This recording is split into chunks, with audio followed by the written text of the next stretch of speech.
Hi, my name is Jason Sandy, and I'm an architect and property developer in central London.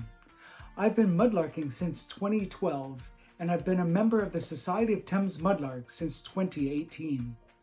And my name is Nick Stevens, and I've been a mudlark since 2008 and a member of the Society of Thames Mudlarks since 2011.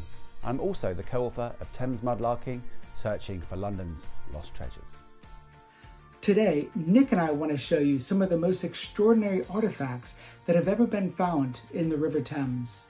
We will demonstrate how these artifacts have actually changed some historical perceptions in the past. But first, we want to show you where it all began. London would not exist without the River Thames. Since the Romans founded Londinium in AD 43, the River Thames was the lifeblood and heartbeat of the city. Flowing through the heart of central London towards the sea, the Thames was a vital transportation link between London, the British Empire, and countries around the globe. When London was the largest port in the world, the congested river was filled with ships and boats of all sizes, from large ocean-going vessels to small rowboats with watermen transporting passengers from one side of the river to the other. For 11 continuous miles in London, both sides of the river were densely packed with docks, wharves, warehouses, shipbuilding yards, and shipbreaking yards. The active and vibrant riverfront was home to countless watermen, lightermen, stevedores, dockworkers, sailors, merchants, fishermen, and mudlarks. Over the past 2,000 years of human activity along the River Thames, countless objects have been intentionally discarded or accidentally dropped in its waters. For millennia, the Thames has been an extraordinary repository of these lost objects, protected and preserved in the dense, anaerobic, waterlogged conditions. Because of its close proximity to the sea, the water level of the River Thames in London fluctuates by 7 to 10 meters with the incoming and outgoing tides twice a day. As the murky waters of the river slowly recede, the exposed riverbed in London becomes one of the longest archaeological sites in Britain. In the 19th century, the original Victorian mudlarks scavenged for anything on the exposed riverbed which they could sell in order to survive. They were often children, mostly boys, who braved dangerous conditions to find practical items like coal, iron, copper nails, and ropes, which they could sell to buy food and essential items for themselves and their families. Out of desperation, the young children went mudlarking to survive. Today's mudlarks have a passionate interest in London's rich archaeology and history. Mudlarking has become a popular hobby which gives both adults and children a unique hands-on history experience and deepens our understanding of London's past. This is the dangerous bit. What I don't want to do is to break it as I pull it out, because it's obviously very, very fragile and the mud is really compacted tight around this pipe. See, I could use my trowel, but I'm actually just going to use my fingers here. Feeling pretty good. And there we go. Pretty good. So I reckon it's probably sort of mid-19th century. I think this could be a church warden's pipe, so that would have been around 36 inches long. So the end has been snapped off, but still, that's pretty good. I think that's been rolling around on the riverbed for about 150 years. So that is almost, that's like a cross-section of that. It would be like a basket, a tube that the fish would swim into, fish or eels would swim into. You'd have another collecting area. End of the day, you're going to come down and see what you've caught. So it's all woven basket work, reeds all woven together. We know these are Anglo-Saxon, so about 1300s. So that is a beautiful example. So when these come out, these don't last long. So a couple of days' time, that will all been washed out, preserved in time for this very moment for us to appreciate. In 1980, the Society of Thames Mudlarks and Antiquarians was founded, and the members were granted a special mudlarking license from the Port of London Authority. They formed a very close relationship with the Museum of London, which recorded the extraordinary artifacts found by the Society members. Through this fruitful collaboration over 4 decades, tens of thousands of historically important artifacts were acquired by the Museum of London. As part of the mudlarking license, all artifacts which are 300 years or older must be reported to the Museum of London, where they are recorded on the British Museum's Portable Antiquities Scheme. Every year, hundreds of Thames artifacts are recorded on pass. Now I'm going to show you some of the most extraordinary and historically important artifacts recovered from the River Thames over the past 200 years. In the Museum of London, there is an entire wall dedicated to ancient artifacts discovered in the River Thames.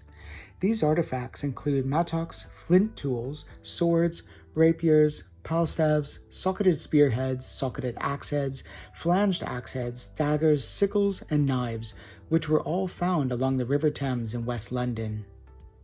This is one of the most interesting recent mudlarking finds. It's a Neolithic banded mace head, which the Museum of London has dated back to 2900 BC. The stone originates from Norway. This artifact is now on permanent display in the Museum of London. These are some of the oldest artifacts that have been recovered from the River Thames. The alderwood club there at the top of this image dates to 3500 BC and was recovered from the foreshore in Chelsea. On the left-hand side, you can see the Bronze Age tankard, which was dated to 1000 BC, and that was found along the foreshore in Kew in West London. On the right-hand side, you can see the Celtic chariot mount, which was found nearby in Brentford, and it dates to about 100 BC. This artifact was found about 3 years ago by a mudlark in West London. It's a Neolithic skull which has been dated to 3600 BC, and this would have belonged to one of the first Londoners who lived along the river, and the Museum of London thinks that it could have belonged to one of the farmers in the agriculture communities that lived along the river. This is now on permanent display in the Museum of London. While dredging the Thames riverbed during the construction of Battersea Bridge in 1857, workmen discovered an exquisitely crafted shield decorated with swirling foliage, stylized animals, and inlaid with red glass. Known as the Battersea Shield and produced around 350 to 50 BC, this ornate bronze shield was probably not used in battle, but carried as a status symbol to display the wealth and power of the owner during ceremonies. The Waterloo helmet is another incredible Celtic artifact which was dredged from the Thames in 1868. Dated to 150 to 50 BC, it is the only Iron Age helmet with horns ever found in Europe. Formed from thin sheets of bronze and decorated in the lateen style, it would have once been highly polished and glistened like gold. The Battersea Shield and Waterloo helmet are two of the best examples of Celtic art ever found in Britain. This bust of Hadrian was dredged from the River Thames back in Victorian times during the construction works for the new London Bridge. It's believed that this head could have been attached to a statue that was on display in the Roman Forum in Londinium. This is an exquisite Roman sword which was recovered from the River Thames in Fulham. If you look closely, you can see the she-wolf with Romulus and Remus underneath the she-wolf. This is a famous symbol which represents ancient Rome. This is a fantastic connection to Roman times. This sword is now on permanent display in the British Museum. Mudlark Alan Sutty found this highly decorated Roman oil lamp that had been dropped in the river about 1,700 years ago. Stuart Wyatt, the finds liaison officer at the Museum of London, has described it as one of the best 4th century lamps to be found in the city, a rare survivor from the last days of Roman London. Extraordinary not only for its inherent beauty, it is also a rare example of a North African ceramic oil lamp from AD 300 to 410, depicting a running lion which symbolizes Christianity. Although similar tokens have been found in other parts of the Roman Empire, the first known Roman brothel token was discovered in Britain by mudlark Regis Curzon in 2010. Dating to the 1st century AD, this token, or spintria, depicts an explicit sex scene. On the reverse of the token, the Roman numeral 14 could indicate the value of the token or the price of the service. The spintria might have been used in a Londinium brothel in exchange for the act depicted on the coin. A few years ago, as I was mudlarking in central London, I stumbled across this carved Roman bone hairpin that's been dated by the Museum of London to between 43 and 100 AD. It's incredible to think that this is almost 2,000 years old and was just washed up by passing boats along the River Thames. It is now on permanent display in the Roman Gallery of the Museum of London. This is a Roman bone knife handle that was found by a mudlark a few years ago. It depicts a gladiator and he's holding a shield in his left hand. Over the last 40 years, mudlarks have found a vast array of medieval pilgrim and secular badges in the River Thames. Thanks to the mudlarks, the Museum of London now has one of the largest collections of medieval pewter badges in the world. These are two of the most exquisite medieval badges found recently by mudlarks Tony Tira and John Higginbotham. On the left-hand side of this image, you can see an intricate open-work pilgrim badge dating from the 14th to the 16th century, depicting the martyrdom of St. Thomas Becket. His head is bowed with his hands folded in prayer as a knight holds his sword ready to slay him. On the right-hand side, you can see a badge from St. Michael slaying the dragon. It's amazing how much detail is still preserved after being in the river for almost 600 years. This is one of the most extraordinary artifacts that was found in recent years by mudlarks. It's a boar badge that's been associated with King Richard III. Coincidentally, this was found in 2012, the same year that Richard III's body was found under the car park in Leicester. It's a great connection between London and Richard III. Mudlarks have found numerous pewter toys such as miniature domestic utensils, figurines, furniture, guns, cannons, watches, knights on horseback, and toy soldiers that have actually changed the way historians view the medieval period. Hazel Forsyth, senior curator at the Museum of London, has stated that these medieval toys are exceptionally rare and have helped transform perceptions of childhood during the Middle Ages. In the 1960s, French historian Philippe Ayres claimed that there really wasn't such a thing as childhood in the Middle Ages, and that parents didn't form emotional attachments with their offspring. For many years, people believed this. The pewter toys which mudlarks have found from this time period contradict what Philippe Ayres claimed about childhood in the Middle Ages. In light of the new archaeological evidence, Forsyth says that we now know that some parents from the Middle Ages were very devoted to their children and gave them every luxury and pleasure they could afford. The Museum of London has done a lot of research about these mudlarking finds, and they've written several books that are very interesting and cover a lot about the history of these artifacts. My favorite is Toys, Trifles, and Trinkets, which was written by Hazel Forsyth along with Jeff Egan, and this talks about the amazing pewter toys that have been found in the river.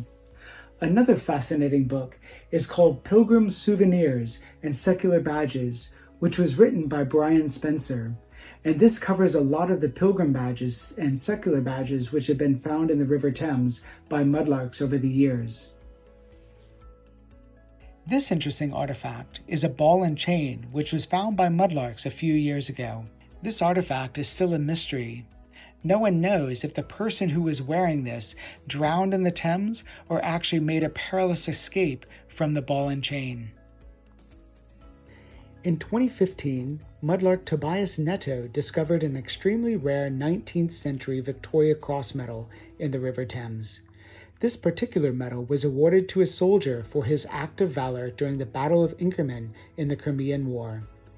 The Victoria Cross is the highest military decoration which can be awarded to members of the armed forces of the British Commonwealth countries. The date 5th of November, 1854 is stamped on the reverse of this VC medal.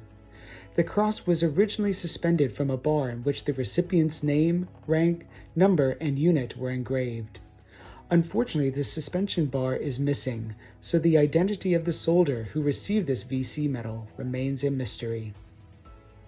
Nick started mudlarking back in 2008, and he has discovered some incredible artifacts along the River Thames.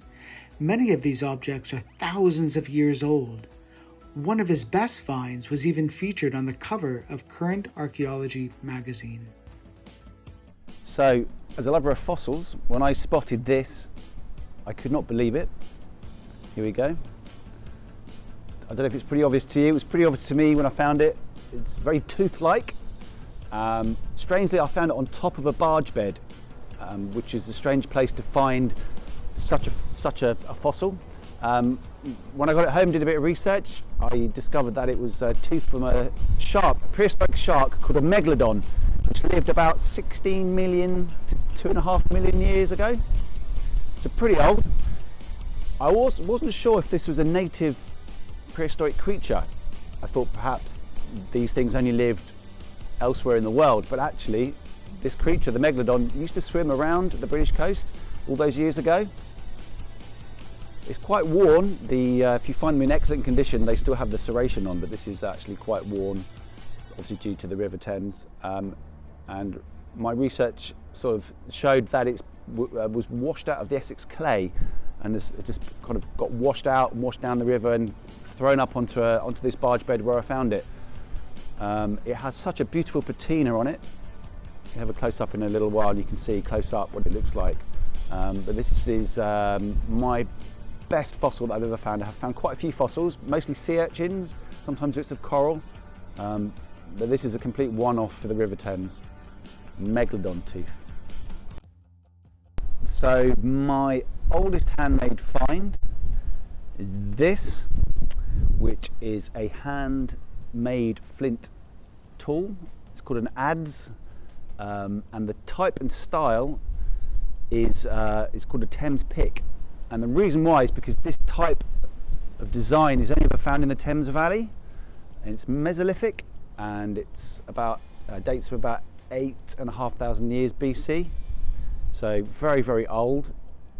When I saw this, I knew exactly what it was. This had been on my bucket list for quite a while. I always wanted to find a nice piece of worked flint, so when I saw it, I kind of knew exactly what it was. And I remember picking it up and just thinking to myself, wow, the last human being to have this in their hand would have been somebody that lived, 10,000 years ago, which kind of blows your mind really when you think about it.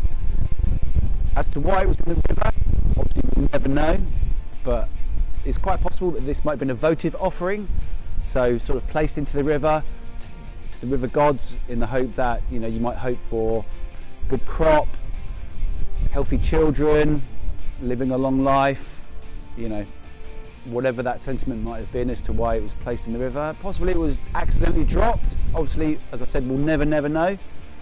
But it's such a tangible object to have it in your hand and feel it. It's very weighty. And and there it is. Handmade flint adze from the River Thames. Roman coin. So we find lots of Roman coins on the River Thames. They're mostly quite worn, but now and again you can find one that's in really good condition, which this particular example is. And this is a coin of Hadrian. Dates from about 117 AD. And what's so special about this coin is that on the reverse we have Britannia.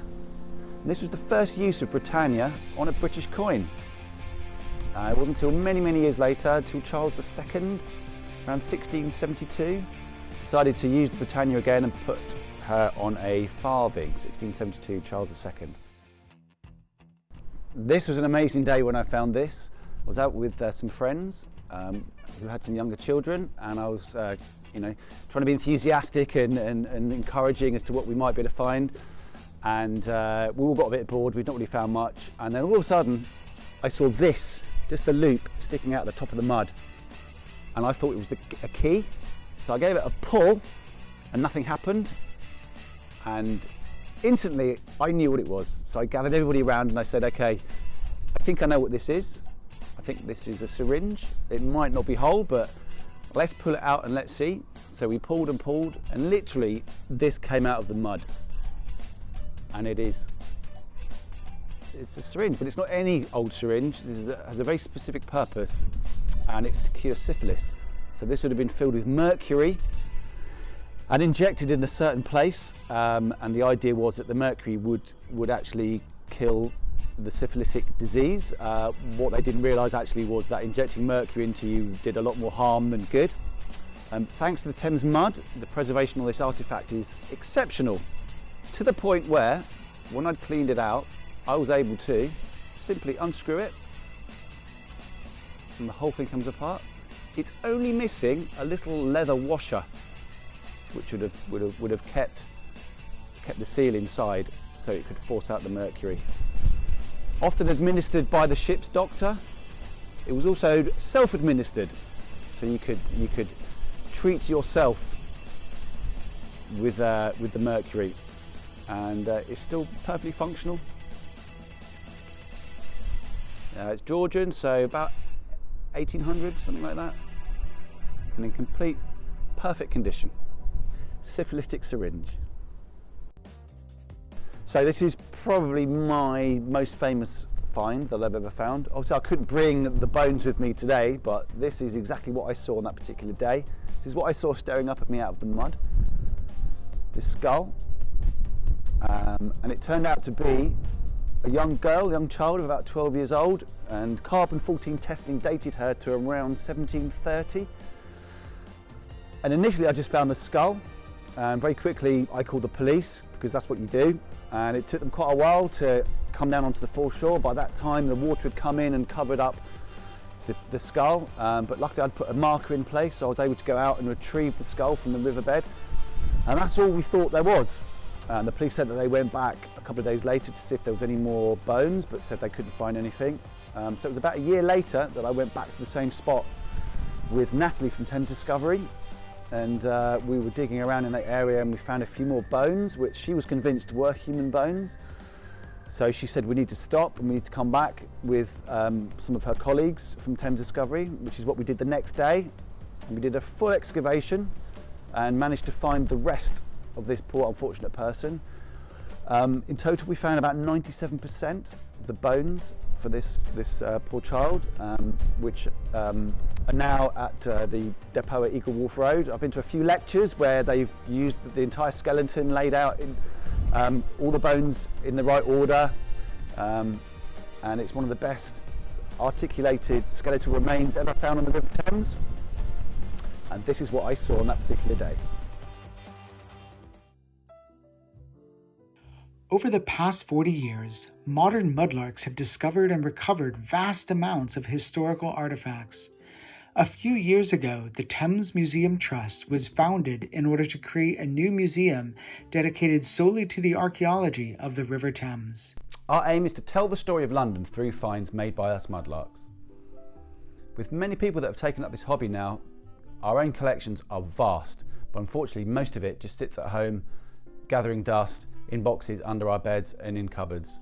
Our idea is to have a location where all of these finds can be displayed for members of the general public to come and enjoy. We are now a registered charity, and one of our aims is to offer an educational program to schools and colleges. This would involve some classroom activities as well as some foreshore excursions where kids can really get their hands dirty and really find out what hands-on history really means. Whilst we have been gathering interest in the Thames Museum, a few years ago we decided to take the museum to the people. We have organized several mudlarking exhibitions in various venues around London, including the Tate Modern and British Museum. Collaborating with the Thames Festival Trust, Hannah Smiles and Florrie Evans, we have also exhibited mudlarking finds at the Art Hub Studio and Barge House Gallery during the Totally Thames Festival. The Thames Museum is currently organizing new exhibitions later this year. If you would like to find out more, please visit our website www.thamesmuseum.org. If you want to see and read more about the extraordinary historical artifacts recovered from the River Thames, you can check out the new book, Thames Mudlarking, Searching for London's Lost Treasures, which Nick and I wrote together. The book includes over 160 color photographs of hundreds of historically important artifacts discovered by 50 mudlarks in London. Written chronologically, the book takes you on a journey through time. Each artifact gives you a unique glimpse into life in London over the past 2,000 years. The Thames Mudlarking book is now available on Amazon, Waterstones, Foyles, W.H. Smith, and most online bookstores. We would like to thank Current Archaeology for inviting us to speak at this conference. Thank you, and I hope you enjoyed our presentation.